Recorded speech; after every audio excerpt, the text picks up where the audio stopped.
Hi, Boston Center, Team U. We have a problem here. We have a hijacked aircraft headed towards New York. No, this is not an exercise, not a test. Okay, hey, hold on one second. On one of the most harrowing days in New York City history, one man stood above everyone else. Mayor, what's the situation right now? The situation is that two airplanes have attacked, apparently. Rudy Giuliani is blocks away when two airplanes fly into the Twin Towers. The mayor knows he has to take charge to help New Yorkers in the city's darkest moment. Come with us. Come with us. Well, let's talk a little later. Giuliani is level-headed, focused on bringing the city together. He addresses the nation. And I want the people of New York to be an example to the rest of the country and the rest of the world that terrorism can't stop us. American democracy is much stronger than vicious, cowardly terrorists, and we're going to overcome this. Thank you, sir. Giuliani is such a calming force and strong leader that he's named Time Magazine's Person of the Year. He becomes America's mayor and is even talked about as a possible presidential candidate. And then, nearly 2 decades later, he's once again in the middle of another crisis, another threat to democracy. But this time, Giuliani is leading the charge. Donald Trump loses the 2020 presidential election, but claims it was stolen from him. And Rudy Giuliani becomes his lead lawyer, bringing lawsuits claiming voter fraud. He's all over the press, swearing that Trump won. We get to see the machines that are crooked, the ballots that are fraudulent, and if we're wrong, we will be made fools of. That moment would lead to Giuliani's downfall. Also tonight, Rudy Giuliani just took another blow in his home state of New York. The former Trump attorney and New York City mayor now stripped of his law license over efforts to overturn the 2020 presidential election. A federal judge has just ordered former Trump attorney and New York Mayor Rudy Giuliani to hand over some of his most valuable possessions, including his Manhattan penthouse apartment, to the 2 Georgia election workers he defamed.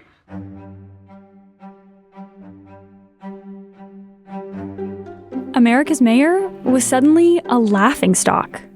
Former aide to Donald Trump and lawyer who makes all his clients look innocent in comparison.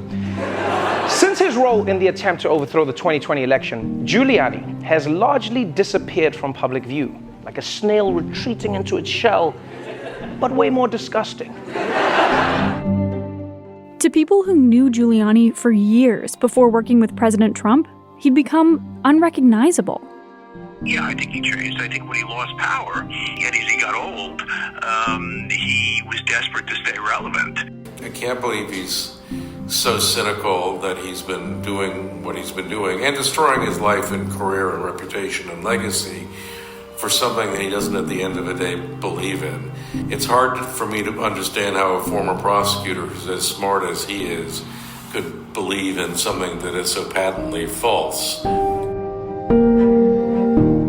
Rudy Giuliani was a rising star in New York City for the majority of his life. He had one of the highest approval ratings of all time among New Yorkers. He was even knighted by the Queen of England. So how does that person end up bankrupt and ridiculed? How did America's mayor end up betraying the very values he built his career on? And one more thing. We reached out to Rudy Giuliani several times over many weeks to ask him to participate in this podcast. We sent registered letters to his home in Manhattan and in Florida. We left messages on his social media accounts, and we asked some of his longtime friends to reach out to him on our behalf. In the end, we never did hear back from Giuliani. Over the next 6 episodes, we did our best to include his voice in the telling of this story, using archives that go back all the way to the 1980s. I'm Eleanor Hildebrandt. And I'm Emily Sawaked. This is Shoe Leather, an investigative podcast that digs up stories from New York City's past to find out how yesterday's news affects us today. This is Season 6, Giuliani, The Unraveling. You're listening to Episode 1, The Fight.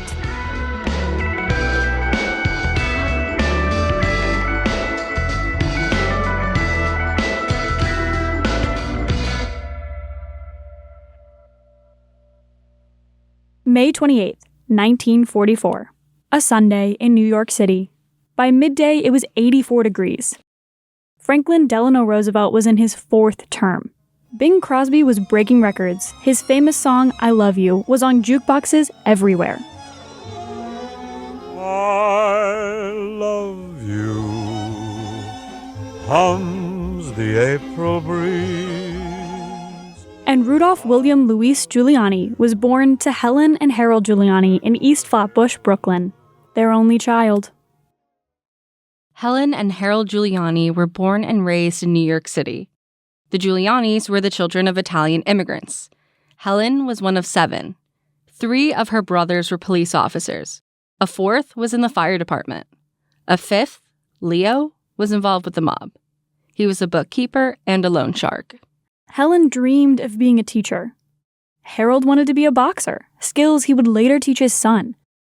When he was 26 years old, Harold spent a year and a half in Sing Sing, a New York prison. A journalist named Wayne Barrett dug up Harold's criminal past. He found old court and police records. Harold had robbed a milkman at gunpoint in 1934. When Harold got out of prison, he married Helen. He worked as a plumber and a barkeep. According to the same journalist, Wayne Barrett, Harold also spent time doing grunt work for the mob. He wrote about it in a book back in 2000 that Giuliani's father, quote, broke legs, smashed kneecaps, crunched noses. It's unclear whether Giuliani knew the extent of his father's work with organized crime. Harold eventually left the mob and became a plumber. Harold was also a baseball fan. When the Giulianis lived in Brooklyn, the Dodgers were the borough's team. Baseball is all in Brooklyn today, and the frenzy is caused by the dramatic Dodgers and their participation in the World Series of 1952. But Harold was a Yankees fan, and he wanted his son Rudy to be one too. Not only did he grow up in Brooklyn as a Yankee fan, his father, now I don't know how often, but his father would have him wear a Yankee uniform, which probably other kids took exception to that. That's Bob Ravallo. He met Rudy Giuliani in college. I guess that was the beginning of him becoming toughened up. When Giuliani was 7, his parents moved the family from Brooklyn to a house in Long Island. It was a big move for the family. His parents bought a newly built house in Long Island. The neighborhood is quiet in North Belmore. So we're in Long Island, and this is a substantial amount of space. Also very much gives me vibes of like suburban communities. They've got front yards and backyards. There's like it looks like every single house here has cars. We are right in front of Giuliani's house. Just a split level, three bedrooms, 2.5 baths. That's Matthew Trieber. He owns the house now. We knocked on his door this past March. Plain and ordinary, built in the 50s. Giuliani got his first job delivering newspapers in the neighborhood. He took the money from his paper route and walked into a record store one day. He bought 2 records, George Friedrich Handel's opera Julius Caesar and Peter Ilyich Tchaikovsky's The 1812 Overture.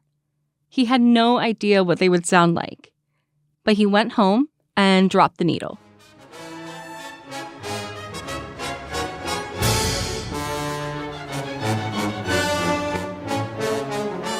He fell in love with the opera.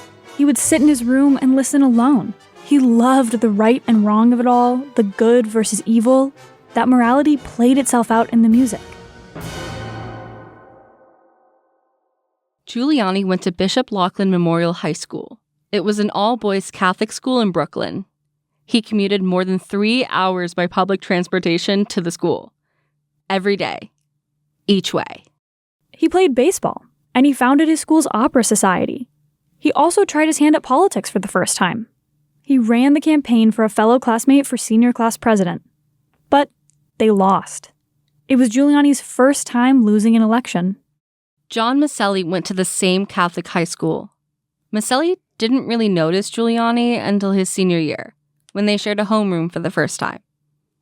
According to Maselli, Bishop Laughlin was a tough school to get into. So the boys worked hard to stay there. You know, you could cut up in class, but people were not. They never sort of got out of control.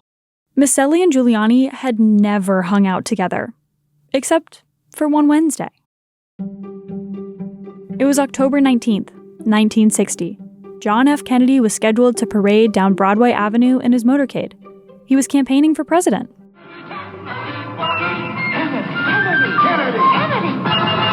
Do you want a man for president who's seasoned through and through, but not so doggone seasoned? JFK was set to become the first Catholic president, and according to the Bishop Lachlan yearbook, a young Giuliani wouldn't stop talking about it.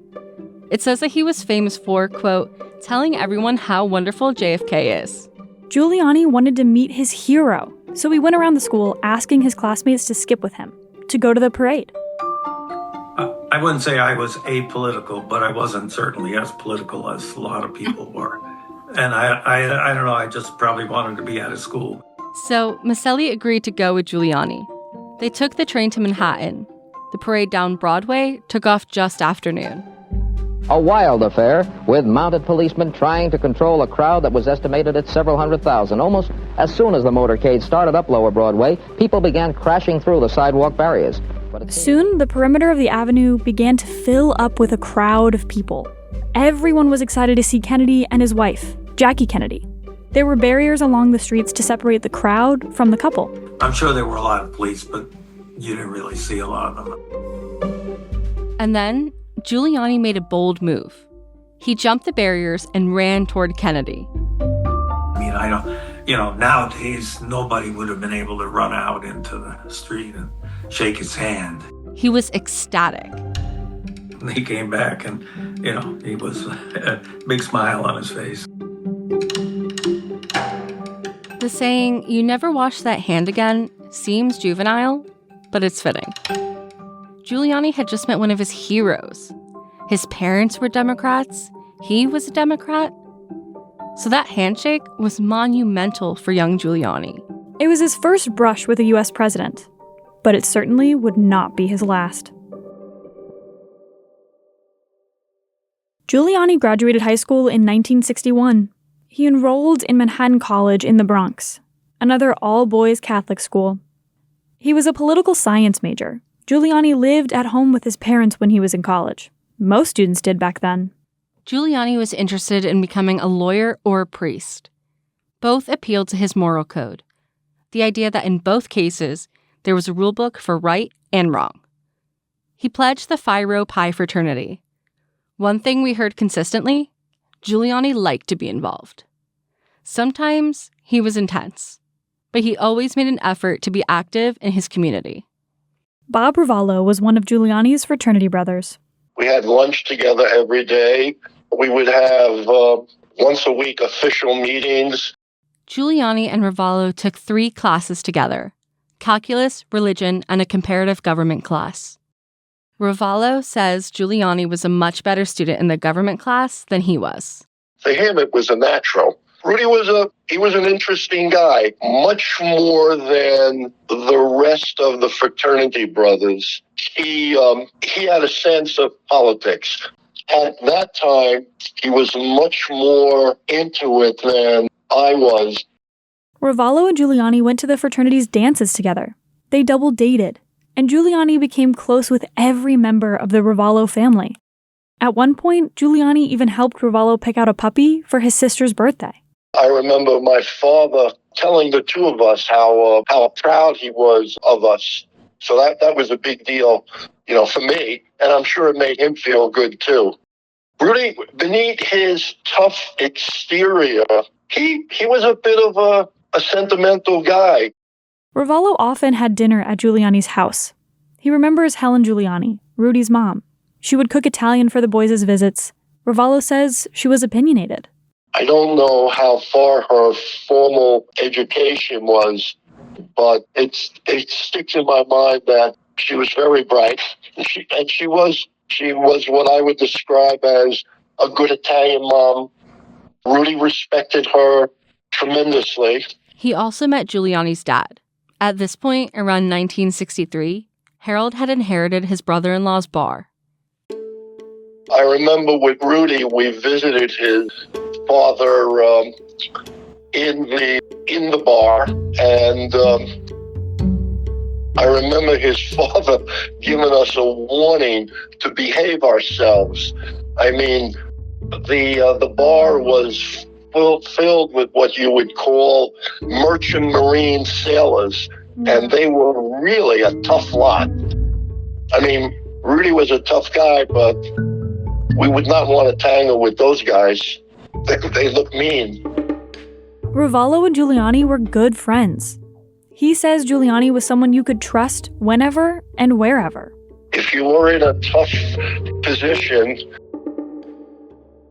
how can I say it? If I had to be in a foxhole, I would like Rudy beside me. In Giuliani's second year of college, he was elected class president. He ran again for re-election in his junior year, and lost. That's the year he became pledge master in his fraternity. He was in charge of the new class. Sal Scarpato was one of those 8 pledges. But he would withhold love, okay, or respect, okay, if he didn't like what you were doing. Very effective, okay. Rudy would make you feel bad if you did something that was against what he wanted you to do as a pledge. Scarpato got into the fraternity, and he decided to run against Giuliani for fraternity president. Giuliani won easily. Scarpato finds it funny now. I don't think I got 2 votes. But he did become the fraternity's vice president, second in command to Giuliani. And according to Scarpato, there were 2 kinds of people in the fraternity. The tigers and the pussies. So who do you remember being on which side? That's character assassination. I won't comment. Do you remember what side you were on? I would consider myself one of the tigers, yes. And what did that mean back then? I think you used the right word, okay? The tigers were more rowdy. Definitely put Rudy in the other side. At that time, Giuliani was considered to be a goody two-shoes. The Tigers were troublemakers. They would attend parties, drink, and cause mischief. The other group of boys, the pussies, were far more dedicated to their education. They tended to be always worried about the future, not careless in what we did. His whole life, he was much more conservative, much more conscious of life. Every action has consequences. What Scarpato and the other fraternity brothers remember most about Giuliani is his intelligence, his rigor. Giuliani's moral code made him a rule follower. He wasn't a big partier, he got his work done. There was nothing unruly about Rudy Giuliani. But he did have a temper. Scarpato and a few other fraternity brothers spoke to the New York Daily News about it in 1997. Another frat brother said Scarpato and Giuliani were, quote, 2 hot-headed Italians constantly challenging each other. He called Scarpato the most vocal tiger in the fraternity. Outside of the fraternity, Giuliani was also a columnist for the school's newspaper. It was called The Quadrangle. He wrote a column during his senior year. It was titled Ars Politica, which is Latin for the art or skill of politics. Giuliani was engaged. He was focused. Giuliani had a hand in everything he could get a grasp on. And when he latched onto something, he held on, tight. Under Giuliani's leadership, things in the fraternity were changing. He rebranded Phi Rho Pi. It wasn't just about parties or pranks anymore. It was clear to the brothers that Giuliani was a natural-born leader. But he didn't always want to listen to the brothers. Bob Ruvallo remembers one meeting. Giuliani was in the front, leading the charge. Ruvallo was sitting in front of Sal Scarpato. I guess Sal raised his hand, probably a lot. Yeah, he was making noise to be recognized, and he picked up a bottle. I think it was a bottle of 7-Up. It could have been a bottle of Sprite, okay, both green. Ruvallo remembers the plastic bottle sailing over his head. Scarpato had thrown it at Giuliani. I believe he deliberately aimed to miss, okay, because he couldn't be that bad of an aim. It missed by quite a bit. Yeah, he caught Rudy's attention. After that, Giuliani disciplined the fraternity. He brought structure to the group. The fraternity changed its rules. Well, right after that, the next meeting, we passed a rule that from now on, all meetings have to follow Robert's Rules of Order. The book was written by a U.S. Army officer. I know it well. I was given a copy when I joined the high school debate team. It's a guide on how to run a meeting. It's very generic, some would even say boring. Everyone gets to speak, but it has to be on the agenda. It's about efficiency. Here's Bob Ravallo again. All of us, and I still have 2 copies of it today, including my original copy. That made a difference in running the meetings. Everybody got a chance to talk by themselves without being interrupted. So Rudy ran a good meeting. He knew how to rein in a crowd, even if he did not always get his way.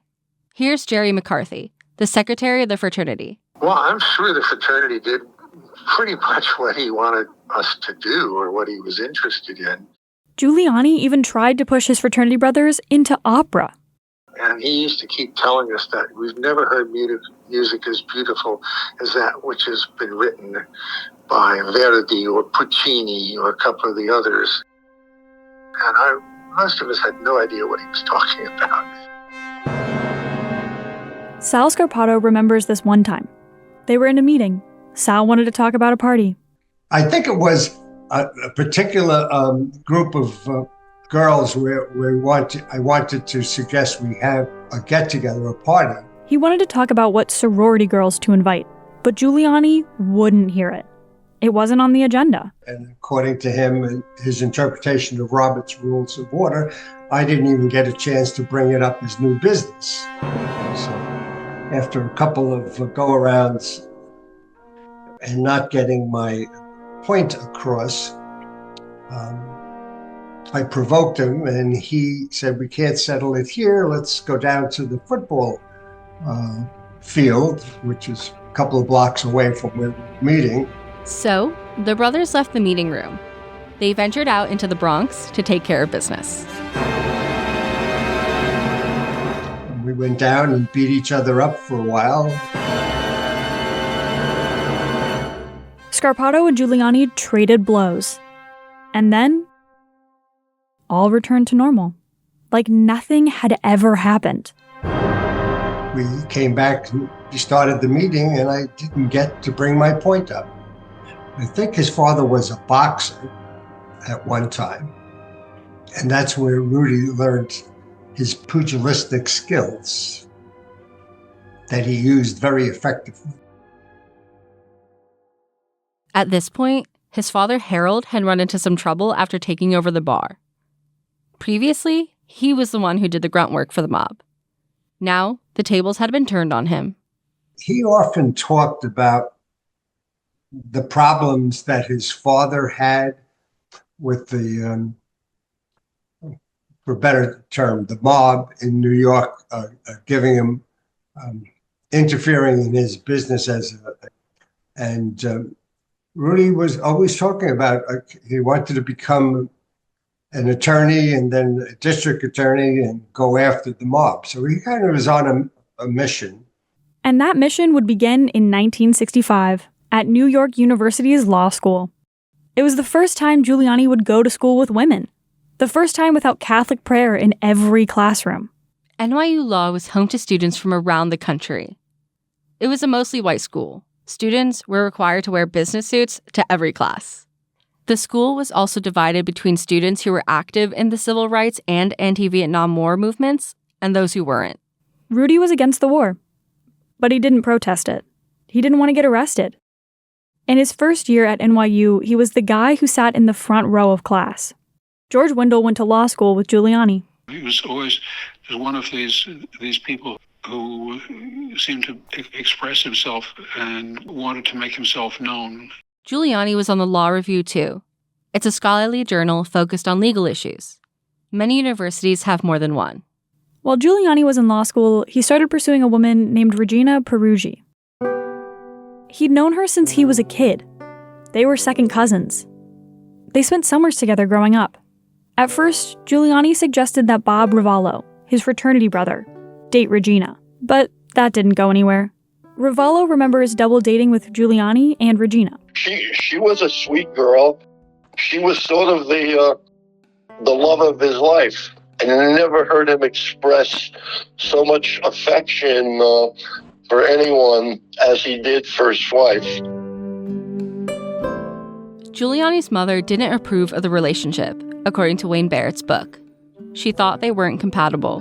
Regina was a soft-spoken and introverted girl. Giuliani was larger than life, charismatic.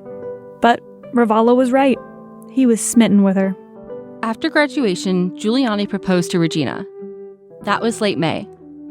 That same year, Regina and Giuliani were married on October 26, 1968, in a Catholic ceremony. Ravallo was an usher in the wedding party at a church in the Bronx. It was a very attractive, traditional wedding, and the reception I would describe as, traditional. It is legal in the state of New York to marry your second cousin. Even the Catholic Church says it's okay. But with one caveat. You have to tell the church that you're cousins. And that's something Giuliani and Regina never did. They didn't tell the priest. One rule Giuliani didn't follow. At least, not according to our reporting.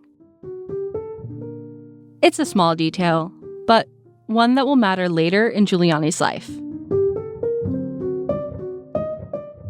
But for now, Giuliani turns all his focus to one thing: becoming a prosecutor, enforcing the law, helping decide what is right and what is wrong.